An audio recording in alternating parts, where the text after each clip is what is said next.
Olá, olá, boa noite, meninos, tudo bem com vocês?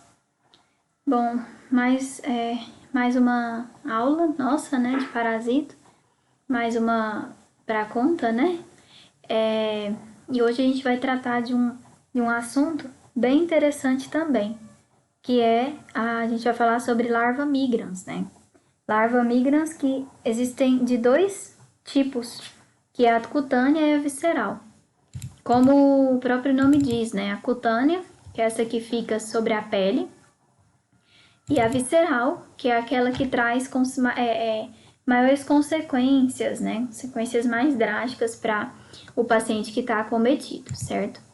A larva migrans, ela também recebe o nome de Eumintiasis migrans, né? Porque é um euminto, né? Também recebe o nome de dermatite linear, serpiginosa. Serpiginosa por quê? Pelo trajeto que ela faz, estão vendo? Né? Vai fazendo um trajeto e também ela é chamada de bicho geográfico. Acredito que vocês já tenham ouvido esse nome, bicho geográfico, por conta do formato que ela faz também, sendo um mapa. E aqui, ó, a gente vê a larva bem nitidamente, né? Então, parecendo mesmo fazendo um traçado, né? Um trajeto. Então, bicho geográfico, bicho de praia, e é causado mais comumente pelo Ancylostoma brasiliensis. Esse é o agente causador, um parasita intestinal tanto do cachorro quanto do gato. E os ovos desse agente etiológico são eliminados junto das fezes desses animais, do cachorro e do gato. Ou seja, para adquirir o bicho geográfico, né, por exemplo, o bicho de praia ou a larva migrans, é necessário que haja o contato com as fezes desses animais e essas fezes precisam estar, esses animais, né, consequentemente as fezes precisam estar infectadas pelo agente etiológico. E essa é um dos principais fatores aí de transmissão. Pode afetar tanto adulto quanto criança, sendo mais comum em crianças que adquirem infestação em areias de praia, né, como eu disse. Então, às vezes, o cachorro, ele defeca na areia da praia e a criança tá lá brincando, né, com a bolinha, alguma coisa assim, fazer castelinho, né, e entra em contato com as fezes do animal. E dessa maneira, olha só, as larvas, se são larvas, tem que penetrar. Então, as larvas penetram na pele humana e transmitem, portanto, a doença, certo? Essa dermatose é de um diagnóstico relativamente fácil, né? Tanto porque o médico também vê uma característica assim e já chama muita atenção. No entanto, costuma aumentar a ocorrência nos meses do verão, por conta, né, do verão, calor, praia, né? Porém, ultimamente esse quadro tem sido visto praticamente ao longo do ano todo, sendo o contágio oriundo dos tanques de areia das escolas e dos solos dos parques da cidade. Então, é só uma epidemiologia de que ela é mais comum nessa época, mas obviamente que nos outros anos, né, ela pode estar sim presente normalmente. A larva migrans cutânea, gosto de falar um pouquinho sobre cada uma delas, né? A larva migrans cutânea é uma dermatozoonose, né? Por que dermato? Porque atinge a pele. E zoonose porque tem o cão como hospedeiro, né? Causada pela penetração das larvas, né? Penetração dos parasitas, que é o Ancylostoma brasiliensis e o Ancylostoma canino. Esses dois parasitas vivem no intestino do cão ou do gato.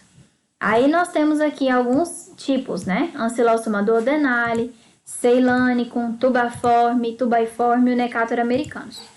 Todos esses parasitas podem abrigar-se no intestino dos cães ou dos gatos e quando eles defecam é que a doença é transmitida. O homem, né, vou grifar daqui dessa parte que eu ainda não tinha falado, que o homem é hospedeiro acidental, né? Ou seja, ele se infecta por acidente, por entrar em contato das fezes contaminadas. E tem uma alta frequência nas regiões tropicais e subtropicais, ou seja, no Brasil a frequência é alta. Aqui só para mostrar alguns agentes etiológicos, o Ancylostoma duodenale, o brasiliense e o canino, né? Todos têm esses dentes aqui na região da boca, o que faz, né, com que ele consiga de fato penetrar, né, na pele e causar bastante estragos também quando lá dentro. A espécie Ancylostoma brasiliensis, que é essa daqui, infecta, parasita, o intestino delgado de cães e gatos, O Ancylostoma caninum, como o próprio nome diz, né, canino, é comum nos cães e eles têm aproximadamente 1 centímetro de comprimento, ou seja, não é muito pequenininho não, né? A infecção no homem, que pode causar, é necessário, para que isso aconteça, é necessário que tenha tido penetração das larvas L3. Lembra, vocês já conhecem elas, que são as larvas do tipo filarioide. Penetram ativamente na pele, né? E migram através do tecido cutâneo durante semanas ou meses e aí morrem, né? Só que não é uma larva, né? Muitas vezes são várias larvas. Então aí chega ao estágio que a gente está vendo aqui, né? De um montão de larvas. A transmissão, como nós já dissemos, através do contato, né, com as fezes do animal parasitado. Então, tem a larvinha lá e a larva penetra na pele. É bem fácil, né, mesmo, olha só, perdi a palavra, gente, estou tentando lembrar aqui, é o diagnóstico, né, de se compreender, de fato, qual é esse tipo de doença, né, de agente etiológico, né. Deixa eu só voltar aqui a imagem. Aí. Após penetrar na pele, a larva desloca-se, causando intensa coceira e formação de túneis sinuosos com aspecto avermelhado. Aqui nos glúteos, né, na região das nádegas, tá vendo? Olha o tamanho dela, dessa larva, né. Então, ela vai fazendo esse trajeto sinuoso mesmo, todo torto, né. E fica bem avermelhado mesmo por conta da inflamação. Então, até coloquei aqui para vocês. Pode ocorrer o agravamento do processo inflamatório, então a gente já viu sobre a inflamação, né? Vimos que o rubor, né, que é a vermelhidão, é um dos sinais da inflamação. Então, olha o tanto que está avermelhado, está inflamado, por conta da presença da larva. E o que pode também levar a infecções bacterianas secundárias. Então, o paciente tem que cuidar, porque além de ter essa parasitose, pode ainda ter mais bactérias, né? E atinge principalmente pés, pernas, mãos e antebraços, né? Porque é mais fácil dela penetrar. A profilaxia é muito tranquilo, né? Se a gente entendeu como se transmite, a gente sabe como se previne. Então, por exemplo, evitar ficar em contato direto com a areia, né? Ou com a terra, porque pode ter as fezes ali. Então, sempre proteger com calçado, uma esteira, uma toalha, para evitar o contato mesmo direto com o solo. Evitar, principalmente, né, evitar levar cães e gatos para a praia, porque às vezes ele defeca ali e aí a doença pode estar instalada. Ou então levou, ele evacuou, então recolher as fezes do animal, né, e dar um destino adequado a ela. Levar cães e gatos ao médico veterinário para receber tratamento com antiparasitários. E o que resume muito para a gente é a educação sanitária e ambiental, né? Isso resume tudo o que a gente está dizendo aqui, certo?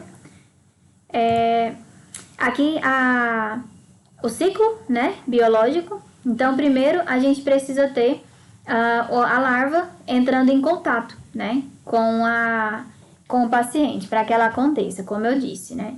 Só que para que ela esteja no solo, para entrar em contato com o paciente, é necessário que o animal tenha eliminado, né. Então, olha só, eliminou ovos da larva pelas fezes, estão aqui os ovinhos. Eclodiu o ovo, liberou a larva foi, caiu no solo, né, já tá ali, o animal defecou, cai no solo, se torna adulta, entra em contato com a pele, né, do paciente e, portanto, a doença, assim, ela se instala. Então, não tem muito segredo quanto à transmissão. Isso era a larva migrans cutânea, né, ou seja, na pele. Agora, a larva migrans visceral é um pouco diferente, porque as consequências são mais graves, como eu disse lá atrás.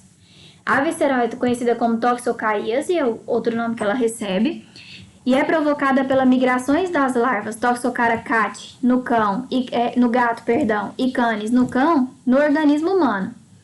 Eles vivem no trato intestinal do cão e do gato e também saem nas fezes normalmente, isso aqui não muda. Aqui só pra gente ver as larvas, né, o Toxocara gat e o cane, né, o jeito que ela é, né, ela é assim, toda trabalhada, né, toda com uma estrutura bem desenvolvida, né.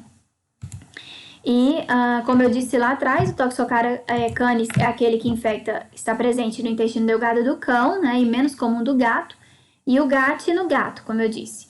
Os machos sempre menores, né, e as fêmeas sempre maiores, não muda nada. Então, aqui o Toxocara canis, né, o macho e a fêmea, o macho com a caudinha enrolada e menor, e a fêmea com a caudinha afilada aí, retilínea maior. E ele aqui no intestino delgado, né, de um cachorro. Tá? Então, olha o tanto que esse cachorro estava infestado com essas larvas, né? Imagina se ele evacuasse em algum local proibido, inadequado, e o paciente viesse aqui, estaria contaminado, né? Aqui para mostrar um pouquinho da morfologia deles, eles têm lábios, né? O que está mostrando melhor em microscopia eletrônica, 3 lábios, uma boca trilabial e as asas cervicais, tá vendo? Aqui, ó, de cá e de cá, uma de cada lado, lábios e as asas, né? Aqui mais uma vez mostrando a barriguinha do cachorrinho toda muito grande, né? Por conta da quantidade de vermes, e é um filhote, né? Por conta da quantidade de vermes que tem aqui, né? Que saiu dele, olha o tanto, né? Muita coisa, tá? Então aí, mais uma vez, lembrando que o animal ele precisa tomar, né, os lombrigueiros, né? Principalmente se for um animal que fica muito nas ruas, né? Pode acontecer também uma transmissão, ela é mais incomum, mas pode acontecer, por isso eu botei ela aqui. Então, pode acontecer a transmissão também através da ingestão dos ovos larvados. Então, ingestão acidental de um ovo larvado, juntamente com areia ou terra contaminada, vegetais crus, pequenas guloseimas que entram em contato com o solo e posteriormente são ingeridas, né? Então, às vezes, tem alguma balinha, por exemplo, lá próximo da areia, né? E, às vezes, a larva tá ali naquele alimento. Então, a criança vai... se alimenta dessa balinha que estava lá em contato com a areia, né? Pega tudo do chão e, ou seja, acontece também a doença, a transmissão da patologia dessa maneira, né? Então, existem essas duas formas de transmissão, tá? Aqui eu só repeti, né, o ciclo do mesmo jeito. O animal, primeiro ele tem que defecar, né, lá os ovos através das fezes, né? Esses ovos crescem até se tornarem larvados. E posteriormente, ou o homem vai ingerir ou vai penetrar, né? E vai acontecer toda a doença, a infecção, né? E aqui as larvas no tecido, né? Sendo a visceral ou na própria pele, que é a cutânea, né? Os sintomas dessa doença nos pacientes, geralmente, são sintomas mais específicos, né? E às vezes menos específicos, mas inespecíficos, ou alguns casos que podem ser mais graves. A migração das larvas pode provocar problemas pulmonares, né? Problemas hepáticos, problemas cardíacos, no cérebro e também nos olhos. Então, isso quando a gente fala na visceral, né? Então, a gente pode perceber que ela vai caminhar por todo os tecidos, né? E causar os estragos em cada um desses locais. Na criança, a infecção ela inicia-se com febre, né? A febre ela é bem comum. Anemia, porque a larva, vai estar ali, né? Sugando tudo, alimentos, todos os nutrientes. Perda de apetite, tosse, dores abdominais, irritabilidade, principalmente isso aqui, a urticária, né? Que é a coceira, que também é um sinal da larva. Quando atinge o olho, é comum aparecer o edema periorbital, dor ocular e até mesmo estrabismo, em consequência da doença, tá? Então, lesões cutâneas, como o prurido, né, que é a coceira, relacionadas ao fígado, hepatite, nódulos no fígado ou só o aumento dele, e nos pulmões, falta de ar, a tosse seca e até mesmo chiado pela presença dele lá. No coração, pode levar a tamponamento cardíaco, pericardite, né, que é a inflamação do pericárdio, e até mesmo falência do coração. Olha só, a gente chega a casos bem graves, né, como a gente disse ali atrás. Aqui eu já tinha até falado, né, sobre a prevenção e o controle, né, de manter os animais, né, sempre com antihelmíntico, né, na verdade eu repeti essa partezinha. A profilaxia, certo? E aqui só mesmo pra gente finalizar as principais, tá? Listei aqui como um resuminho, as principais formas de transmissão. Então, a cutânea é pela penetração ativa das larvas e a visceral é principalmente pela ingestão do ovo. Lembra daquela maneira, aquela forma acidental que a gente comentou, certo? E o tratamento, pra gente finalizar, seriam com aquelas mesmas medicações que a gente já conhece. Tiabendazol, albendazol e a ivermectina, né, o famoso Anita. Também pode-se colocar gelo, por quê? no sentido de aliviar esse processo inflamatório que o paciente está sofrendo, né? Então, que toda essa inflamação, o gelo vai somente aliviar esse processo inflamatório, mas não vai, obviamente, tratar, né? Para tratar, tem que eliminar, matar as larvas. Certo, pessoal? Então, vocês podem perceber que é bem tranquilo, né? Essa parasitose também, não tem muito segredo nela. Espero que vocês tenham entendido. E qualquer dúvida, só perguntar que a gente retira as dúvidas que houverem. Muito obrigada, uma boa noite para vocês, fiquem com Deus, forte abraço.